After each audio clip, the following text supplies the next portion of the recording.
Saudara merasa surat usulan pemakzulan Wakil Presiden Gibran Rakabuming Raka tak kunjung mendapat respons dari DPR, Forum Purnawirawan TNI dan Masyarakat Sipil menuntut parlemen untuk segera memproses surat yang dikirimkan sejak tanggal 2 Juni lalu. Kami bangsa Indonesia. Berkeadilan sosial. Bagi seluruh rakyat Indonesia.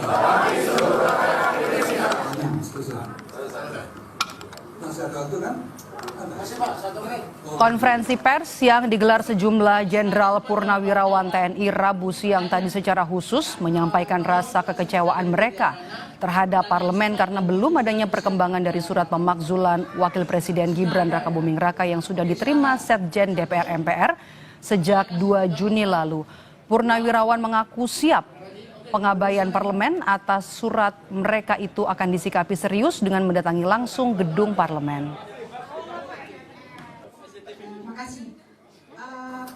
Setiap perbuatan yang TNI mantan TNI harus atas dasar kebenaran profesi. Jadi atas dasar doktrin yang ditanamkan sejak kita masuk, maka kita sekarang ini mencoba untuk melakukan penyelamatan bangsa dan negara. Nah, kalau sudah kita dekati dengan cara yang sopan, tapi ternyata diabaikan, nggak ada langkah lagi kecuali kita ambil secara paksa.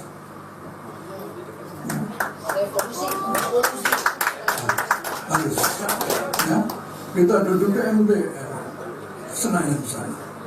Oleh karena itu saya minta siapkan kekuatan, ya, siapkan kekuatan, karena kita semata-mata ingin menyelamatkan bangsa negara. Ini Bu, Bapak Pres. Kami bangsa Indonesia. Berkeadilan sosial. Bagi seluruh rakyat Indonesia.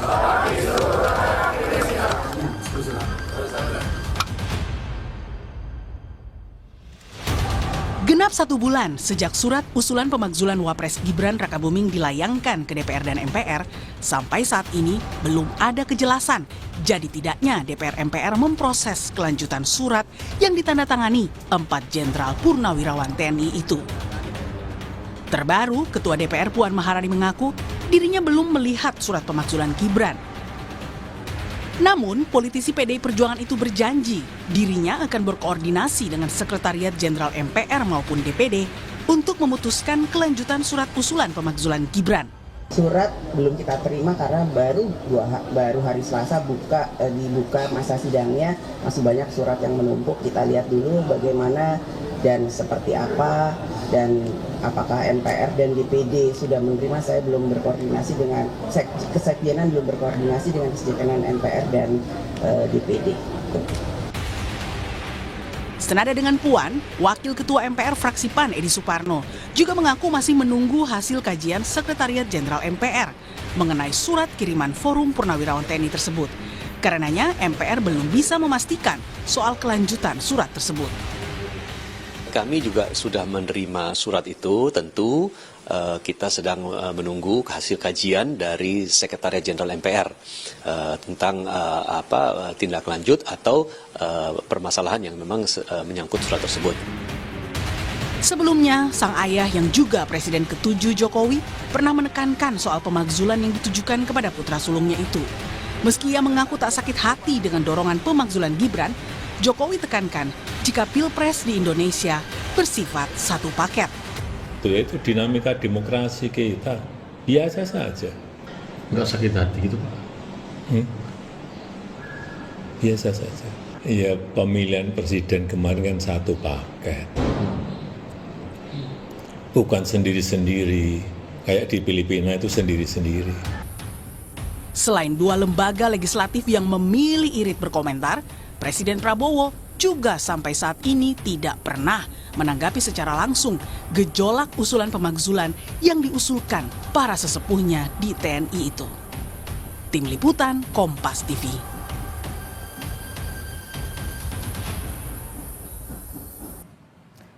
Saudara, hingga kini DPR MPR belum memproses surat usulan pemakzulan Wapres Gibran Rakabuming Raka yang sudah sebulan lalu dikirimkan oleh Forum Purnawirawan TNI. Hingga akhirnya para mantan jenderal pun menggelar pernyataan sikap atas jalan di tempatnya surat pemakzulan tersebut.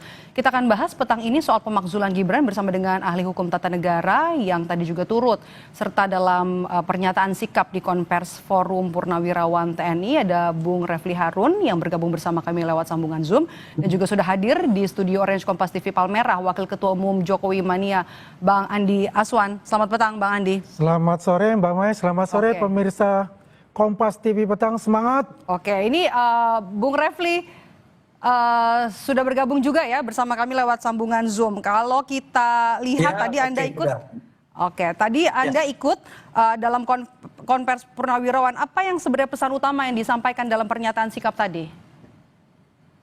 Ya, kan yang bicara banyak ya. Ada dari Purnawirawan, ada dari tokoh masyarakat. Saya kebetulan diundang, makanya saya datang. Intinya mereka mempertanyakan kok surat mereka tidak atau belum ditanggapi seperti itu. Itu administratif, tapi secara substantif mengemukakan hal-hal yang terkait dengan soal eligibilitas. Kenapa seorang Gibran Rakabuming Raka harus dimaksudkan. Jadi ini bukan hanya soal prosedur tapi juga substansinya, begitu.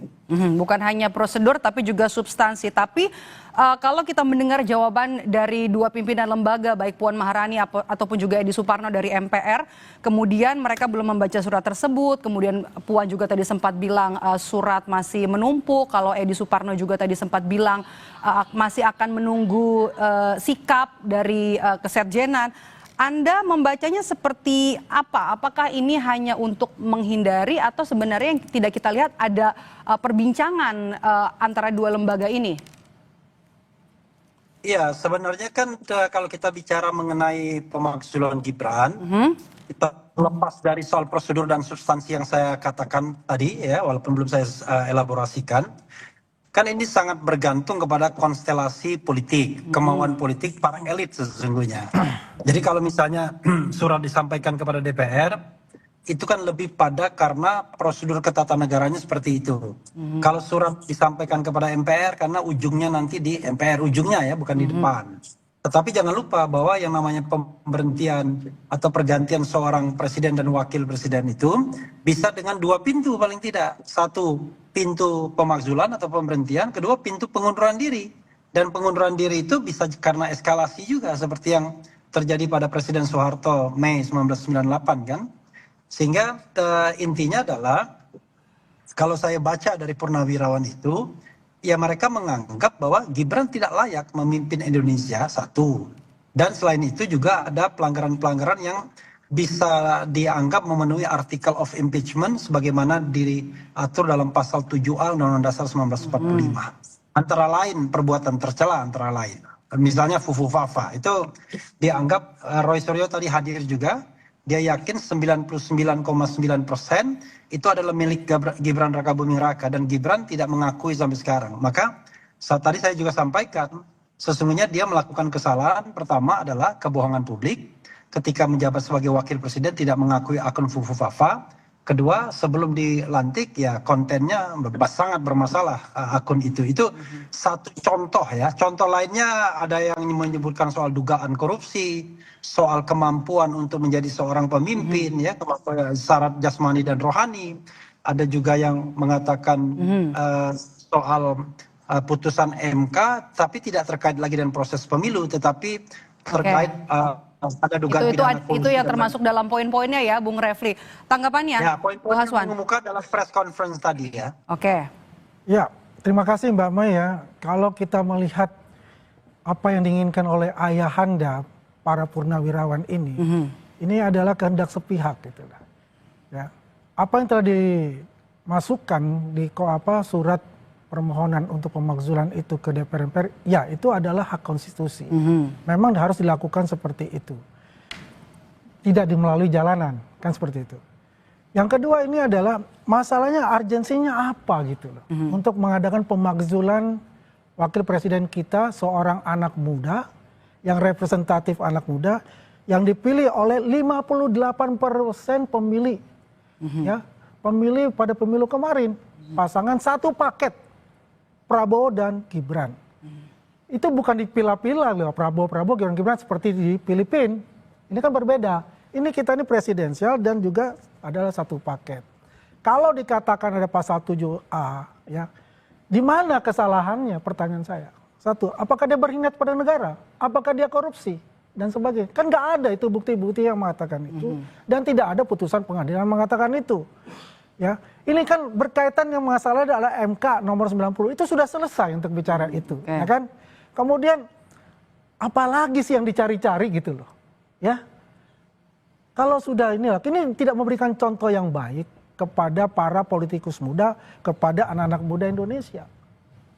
Ini yang hadir semua kalau saya lihat itu adalah ya kaum 24% sama kaum 16%. Lawan politik kepada kemarin kontestasi. Ini permasalahan bukan murni dari keinginan para purnawirawan. Karena purnawirawan itu kan ada PPAD, PPAL, dan PPAU. Ya, kalau purnawirawan ini kan nggak jelas di mana induknya itu. Ya, itu hak sah-sah saja secara konstitusi mengusulkan pemakzulan itu nanti kan memang diproses oleh DPR dan MPR, ya. Dan kalau kita lihat dari struktur ya, katakanlah di situ ada Kim Plus dan ada PDIP. Kim Plus itu 470 kursi. PDIP 110 kursi. 470 artinya 3/4 pada saat rapat paripurna itu harus hadir. Dan 22/3 pemilih itu mengatakan iya. Kalau tidak di antara 23 itu, selesai ini barang gitu loh. Oke. Begitu Mbak Mai. Oke, Bung Refli, salahnya apa? Urgensinya apa? Tanggapannya? Tadi saya menyampaikan sesuatu yang belum pendapat saya ya, karena diminta apa yang disampaikan dalam press conference. Ini bagian pendapat saya. Jadi begini, salah besar kalau mengaitkan impeachment sama urgensi dan paket. Oke. Karena dalam sistem ketatanegaraan Indonesia, saya udah lebih tahu lah pasti ya, nggak mungkin nggak tahu. Itu yang namanya presiden dan wakil presiden itu bahasa yang dipakai itu dan atau. Jadi kalau kita bicara impeachment itu bisa terhadap presiden saja, terhadap wakil presiden saja atau dua-duanya. Jadi nothing to do dengan soal pemilihan paket seperti Filipina dan lain sebagainya itu salah ya. Jadi kalau kita kutip Jokowi dan diulangi oleh yang Andi itu salah. Itu saya katakan salah. Dan yang kedua, yang namanya impeachment itu tidak ada urgensinya. Bukan urgensi perlu tidaknya impeachment, tetapi apakah seorang presiden dan wakil presiden itu memenuhi article of impeachment. Nah, article of impeachment itu bukan atas putusan pengadilan negeri, bukan atas putusan Mahkamah Agung, tetapi berlaku yang namanya forum privilegiatum dan impeachment, dua hal sekaligus. Pertama, proses politik di DPR, lalu kemudian ke Mahkamah Konstitusi, balik ke DPR dan ke MPR. Jadi, DPR itu memang murni politik. Jadi nanti tergantung konstelasi politik yang ada. Kalau kita pakai hitung-hitungan, memang nggak akan maju. Tapi kan bukan hitung-hitungan yang akan menentukan. Yang menentukan itu dua hal. Eskalasi dari bawah dan eskalasi dari atas, dari elit. Elit itu ya Pak Prabowo misalnya, Megawati, Surya Paloh, Bahlil dan lain sebagainya. Sejauh mana mereka melihat ada political interest atau insentif politik untuk memakzulkan Gibran atau tidak, itu dari atas. Dari bawah, sejauh mana masyarakat menghendaki pemakzulan tersebut. Saya katakan misalnya, kita bicara people power. Kalau people power itu terjadi, ya saya kira perubahan akan cepat. Cuman saya kan tidak mengatakan apakah people power bakal terjadi atau tidak. Tapi intinya adalah bisa dari atas dan bisa dari bawah. Jadi sekali lagi, yang ketiga, ini nggak ada kaitannya dengan persentase pemilu. Ini adalah sebuah aspirasi masyarakat. Aspirasi itu mau dia cuma satu orang doang, asal dia kemudian didukung oleh elit dan kemudian didukung oleh kekuatan bawah, ya jadi. Apalagi ini yang menyuarakan adalah ratusan jenderal Laksamana dan Marsikal. Saya kira nggak main-main juga mereka. Jadi karena itu menurut saya, kita melihat impeachment ini slow way, ya, santai saja. Kalau seandainya memang kuat alasannya, didukung oleh rakyat dan elit, jadi itu barang. Tapi kalau tidak kuat dan tidak didukung elit, maka tidak akan pernah terjadi. Cuma kalau saya mau jujur ya, Gibran itu memang anak muda, tetapi kan orang meragukan kemampuan dia, itu yang menjadi masalah. Nah kita berpikir mengenai soal leadership. Something happen to Prabowo misalnya. Kemudian itu yang muncul di dalam press conference tadi. Apakah sanggup perahu sebesar ini dipimpin oleh anak muda? Oke, kita sudah dapat poinnya Bung Refli. Bung Refli, saya mau ke Bang Aswan. Bang Aswan, kalau kita lihat peta politik di parlemen, sebenarnya apakah ada Anda melihat pemakzulan Gibran ini berpotensi bakal dilanjutkan? Ya, menurut saya tidak akan dilanjutkan itu. Itulah bunga-bunga dari demokrasi ya. Memang benar kata Mas Refli tadi ya. Di dalam undang-undang tata tertib di DPR RI memang setiap surat yang masuk harus dibahas. Tapi urgensinya bagaimana kan tergantung dari sekwannya ya, sekretaris Dewan di DPR RI itu. Ya. Dan juga tergantung juga nanti dari ketua DPR dan ketua MPR itu. Karena itu surat-surat itu nanti kan masuk ke fraksi masing-masing gitu. Kan yang menentukan tuh fraksi-fraksi. Memang benar ada elit-elit yang akan menentukan itu, kan begitu. Kembali saya nggak setuju itu adalah begini. Kalau terjadi bahwa Gibran tidak mempunyai kapasitas misal begitu. Kalau dia tidak mempunyai kapabilitas dan kapasitas, dia tidak akan menang dalam Pilpres kemarin. Ya, biar bagaimanapun suara ya anak-anak muda pendukung Gibran ya, suara Pak Jokowi sendiri, suara dari rakyat yang mendukung Pak Prabowo ini tidak bisa dinafikan, dinegasikan begitu saja gitu loh. Biar bagaimanapun Mas Gibran ini kan belajar juga dari mentor-mentor terbaik ya, dari Pak Prabowo, dari Pak Jokowi gitu. Jangan dinafikan masalah itu. Kalau dibilang, wah dia tidak mampu untuk melakukan, ini baru berapa bulan sih? 6 bulan apa 7 bulan? Jadi menurut Anda berpotensi tidak dilanjutkan? Tidak dilanjutkan untuk berpotensi itu ya. Memang semuanya itu tergantung dari elit. Tapi kalau lihat konstelasi politik yang ada sekarang, insya Allah tidak akan. Bung Refli, Anda melihatnya pertanyaan yang sama. Apakah dengan peta politik di parlemen saat ini, Anda melihat pemakzulan Gibran ini berpotensi dilanjutkan atau tidak? Makanya kan saya tadi bilang, bukan parlemen yang akan menentukan, tapi elit sama arus bawah. Kalau parlemen itu cuman instrumennya saja, cuman pintu masuknya saja. Bukan mereka yang menentukan. Bukan orang-orang di parlemen yang jumlahnya 500-an itu yang menentukan, tetapi para elit yang saya sebutkan tadi, Prabowo, Megawati, Surya Paloh dan lain sebagainya, kira-kira 8 orang saja, SBY termasuk. Nah, di bawahnya from the below-nya adalah kekuatan masyarakat, kan begitu. Itu satu. Yang kedua, yang namanya kepemimpinan ini nggak ada kaitannya dengan berapa persen Anda dipilih. Soeharto dipilih, ya kan? Semua partai politik tidak ada yang tidak memilih, tetap saja bisa dimakzulkan, tetapi kemudian akhirnya mengundurkan diri sebelum ada proses pemberhentiannya. Gus Dur dipilih, ya tetap juga diberhentikan. Jadi pemberhentian itu nggak ada kaitannya dengan berapa persen Anda dipilih. Pemberhentian itu terkait dengan apakah syarat-syarat untuk memberhentikan seorang presiden dan atau wakil presiden itu terpenuhi atau tidak. Dan kemudian apakah politiknya kemudian berjalan atau tidak. Kalau syarat hukumnya terpenuhi dan politiknya berjalan, ya jadi. Tapi kalau tidak, mau bolak-balik juga nggak akan jadi. Karena itu saya tidak skeptis. Saya buka pintu keduanya. Jadi itu bukan tergantung jumlah anggota DPR, tapi bergantung pada elit dan bergantung pada bagaimana arus bawah. Tetapi terus terang saja, Gibran akan tetap menjadi liability kita sampai kapanpun. Dengan kehadiran, dengan kemampuan, dengan kita kan bangsa ini kan nggak bisa dipakai pemimpin yang magang begitu. Tetapi sorry to say ya, karena saya melihat dia tidak pantas dan itu kan kaitannya kita bicara tentang governance pemilu, tapi sudahlah kita nggak mau bicara lagi pemilunya brengsek, pemilunya kemudian banyak curang dan lain sebagainya. Tapi kita bicara masa depan, apakah impeachment terhadap Gibran ini akan didukung oleh rakyat atau tidak? Itu aja kuncinya. Bung Aswan, tadi saya jawab. Oke, silakan. Bahkan saya mau menyerah. Jadi apa? Syaratnya sudah terpenuhi. Jadi kalau yang dicontohkan oleh Bung Refli itu adalah Soeharto dan Gus Dur. Itu adalah parlemen, bukan pemilihan langsung oleh rakyat, parlemen. Ya berbeda loh. Ya apa yang dikatakan Bung Refli dengan contoh yang diberikan pada saat sekarang. Ini dipilih langsung oleh rakyat loh. Kalau dikatakan dari elit, ya saya setuju. Kalau dikatakan dari masyarakat bahwa ini ada penggerak nih, mau makar istilahnya, ya kan? Ya wajar lah kalau saya melihat Bung Refli dan teman-teman yang tadi hadir itu adalah yang oposan semua, ya kan? Di situ juga dikatakan ada namanya Bung Resuryo yang bermasalah ini sekarang, yang mestinya dia harus ke PMJ, kenapa ke sana gitu loh? Kan pertanyaan begitu. Dan udah mengatakan 11.000 triliun, saya akan siap hadir di PMJ. Loh, hari ini nggak ada malah ke sana, ke sebelah. Ya kan? Oke. Ini kan pertanyaan yang buat saya ini nggak masuk akal buat saya. Oke, respons Anda, Bung Refli. Saya.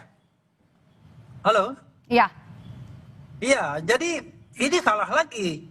Jadi yang namanya impeachment itu memang urusannya parlemen secara prosedur.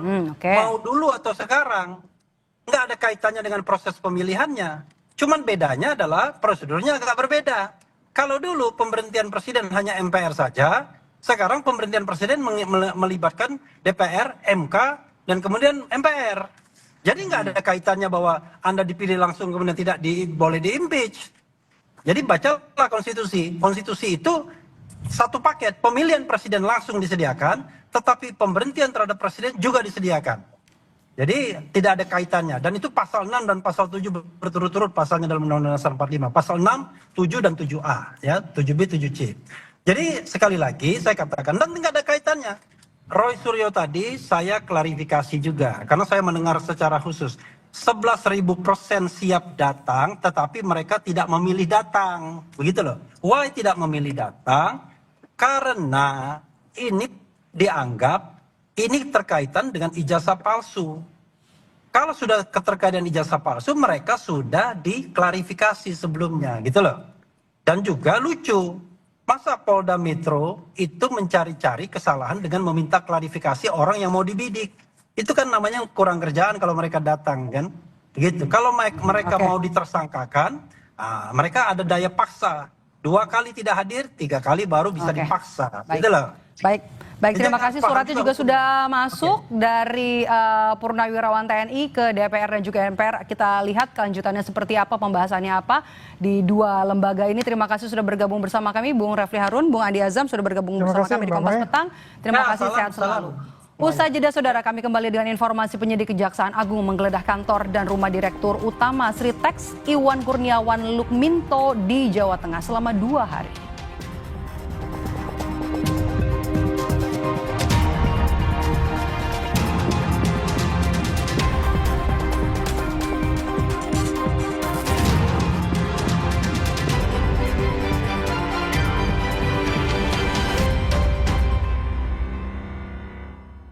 Angka